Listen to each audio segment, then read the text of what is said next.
Golden Dome will be based in Greenland, at least part of it, and that part is critically important because everything passes over Greenland. If adversaries were to launch an attack, it would come across Greenland first.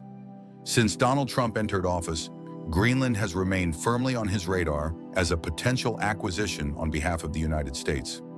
For over a year, the idea existed mostly as speculation. Concepts floated, discussions teased, until suddenly this year, momentum accelerated rapidly. Greenland holds immense strategic value. Its vast reserves of rare earth elements could bring significant wealth and long-term power to the United States. Beyond resources, its geographic position between the United States and Russia would effectively secure America's entire right flank. With advantages like these, you'd expect Greenland to come with an enormous price tag. But what if I told you that using Trump's famed art of the deal, expectations were completely blown out of the water? We'll get into all of that shortly. But before we continue, we want to take a moment to remind you that YouTube often suppresses videos like this because they cover war, geopolitics, and historical conflicts. If you want to keep seeing this content, your support really matters. Please like, comment, and subscribe to help these videos reach a wider audience. Every comment, even negative ones, boosts visibility and helps all viewpoints get seen. Now back to the story. Trump's art of the deal was on full display throughout this entire episode. One of its core principles is simple: ask for something big, then settle for less. In this case, the big ask was nothing short of the United States acquiring all of Greenland. Some supporters even floated the idea of it becoming the 51st state. At the same time, Trump also turned his attention northward to Canada, Greenland's neighbor by sea, publicly suggesting that Canada should become the 51st state as well. That proposal was firmly rejected. Instead, Trump shifted focus back to Greenland, driven by many of the same strategic motivations that made Canada appealing in the first place. Under U.S. leadership, Greenland's potential growth and strategic alignment would come largely at Canada's expense, particularly as Canada increasingly looks toward China rather than the United States for economic partnerships and broader cooperation. From the moment the idea of acquiring Greenland was raised, Trump consistently framed it as a matter of U.S. national interest and NATO security. He argued that Greenland was central to international stability and that, one way or another, it needed to align with the threats facing both the United States and NATO. The implication was clear: Greenland had to fall under U.S. control. While much of this framing served as pretext, it was highly strategic. The rhetoric was never softened, and assurances that military action was off the table were never firmly given. Instead, U.S. officials repeatedly emphasized that all options remained on the table. Because the issue was framed as national security, military involvement was not just hypothetical, it was plausible. The threat was taken seriously enough that NATO and European nations sent troops directly to Greenland to defend it. However, this response ironically reinforced Trump's long-standing criticism of NATO. Despite the urgency, only a few dozen soldiers were deployed. In what can only be described as an almost comical display, European nations appeared to assume others would contribute more troops than they themselves were willing to send. Germany ultimately became the largest contributor, and even then it amounted to just dozens of personnel. While the military option remained on the table, it was never strictly necessary. Greenland has a population of roughly 57,000 people. Hypothetically, if every resident were offered $1 million in exchange for transferring the land and voting in favor of U.S. ownership, the total cost would come out to just $57 billion. For the United States, that figure amounts to little more than an average year of congressional spending. In other words, it's entirely manageable, especially when weighed against the long-term strategic and economic gains the territory could provide through future investment and development. But as we've said before, Trump is a deal maker. And while the United States could afford such an offer, that was never going to be the opening move. The goal was always to fish for a better deal. Rather than starting at $1 million per citizen, the number that circulated was closer to $100,000 per person. In business terms, this is a classic lowball, an intentionally low opening offer made with the expectation that negotiations will drive the price upward. When that happens, it appears as though you're compromising, even if the final number is still well below what you were originally willing to pay. Best case scenario, you end up spending far less than planned. For example, even if the offer had climbed to $750,000 per citizen, that would still represent a savings of $250,000 per person compared to the original $1 million benchmark. In theory, negotiations could have progressed in that direction if European leaders and NATO hadn't completely derailed the situation. In a state of near panic, Denmark, NATO, and Europe as a whole wildly overstepped. First, they floated the absurd notion of NATO defending itself against NATO, that is, defending Greenland from the United States in the event of an invasion. Then came threats of sanctions and other retaliatory measures. Yet after only a few days of heightened tension, the situation flipped entirely.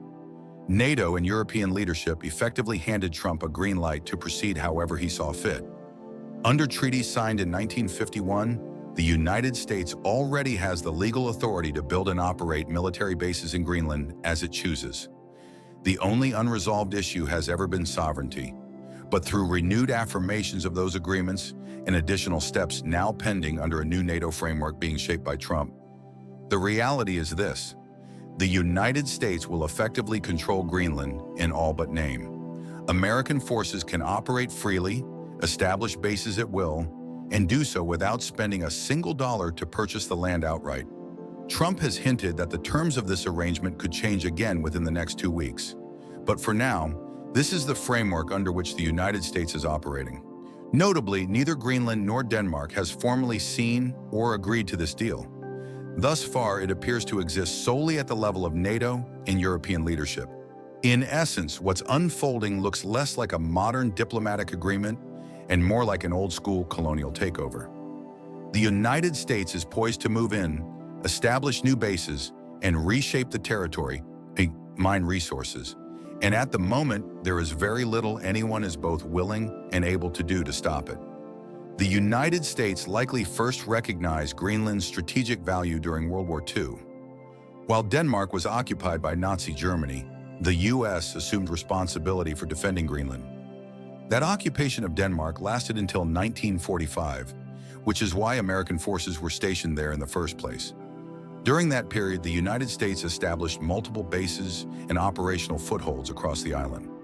Once Denmark was liberated, Greenland was formally returned under a post-war treaty, an agreement Trump now appears intent on effectively cashing back in on. From a strategic standpoint, U.S. control of Greenland offers a powerful defensive advantage against Russia and other potential adversaries from the Eastern Hemisphere. This fits into a broader initiative Trump has dubbed the Golden Dome, modeled loosely after Israel's Iron Dome. Under this concept, Greenland and Canada would serve as key pillars in a massive missile defense network, an extensive array of anti-missile systems designed to shield North America from incoming threats. In 2025, President Vladimir Putin publicly stated that Trump was deadly serious about Greenland and that the world should take him at his word. At the time, many dismissed the warning. 1 year later, no one is laughing, least of all Trump himself. China, meanwhile, is watching the situation closely. Beijing views the Golden Dome and Greenland's role in it as a direct strategic threat, and it has begun using the situation to try to drive wedges between the United States and its NATO allies.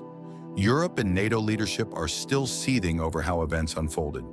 Yet paradoxically, it was their own actions that effectively handed Trump the framework under which he is now operating. Anger is widespread, but as demonstrated by the minimal troop presence ever sent to Greenland, no one appears willing or capable of meaningfully intervening. As a result, this situation may ultimately end with Trump taking Greenland by force, if it comes to that. That said, support for U.S. annexation among Greenland's population is far from unified. Coverage exists on both sides of the issue. Some Greenlanders are open to joining the United States. Many others are firmly opposed. What is clear is that Greenland's political establishment overwhelmingly rejects U.S. annexation. Still, the relationship between Greenland and Denmark is hardly untouchable. Just last year, a major controversy resurfaced when it was revealed that between 1960 and 1991, numerous young Greenlandic women were subjected to contraceptive procedures without their informed consent, many involving implanted IUDs. This history was ultimately acknowledged with a formal apology, but the damage had already been done. The incident sparked deep anger in Greenland toward the Danish government, And that resentment is likely what Trump is now capitalizing on. While Trump had floated the idea of Greenland before these revelations came to light, his renewed push followed directly in their aftermath. That timing matters. It places the United States on firmer moral and political footing when countering Denmark's position, and it gives Washington leverage in negotiations directly with the people of Greenland themselves. Adding to the tension, Denmark has repeatedly spoken on behalf of Greenland, a move that has offended many in the region. Greenland has made it clear, on the record and on multiple occasions, that it would rather speak directly with Trump as Greenland, not through Denmark as a middleman. At first glance, the situation may appear mostly resolved. Trump has rescinded tariffs and publicly stated that a deal has been reached. But the real question is this: is the story actually over? The United States now has effectively unrestricted access to Greenland, without paying a dime, without formal ownership, without statehood, and without extending U.S. legal protections. From Greenland's perspective, this is an absolute loss. From Washington's perspective, it's a total win. Still, this arrangement is likely to deepen tensions between Greenland and Denmark and may ultimately push Greenland toward more direct, transparent negotiations with the United States. Exactly what Greenland wanted from the beginning. NATO's involvement appears aimed less at stopping the outcome and more at maintaining the appearance of control, keeping Greenland nominally under Danish authority while allowing the United States virtually unlimited access. Another possibility is that this entire move is a temporary concession, buying time. Europe may be betting on future U.S. elections, hoping that a later administration abandons the Greenland project altogether. That would give Denmark, the European Union, and NATO time to regroup, prepare, and potentially prevent a permanent shift in control, whether by the United States or another power. In that sense, this may be less about surrender and more about delay. Appease Trump now, stall for time, and quietly plan for a post-Trump political landscape. Some have even speculated that European leaders could quietly hope for or support the failure of Trump's likely future successor, J.D. Vance, in the 2028 election in order to reclaim leverage over the territory.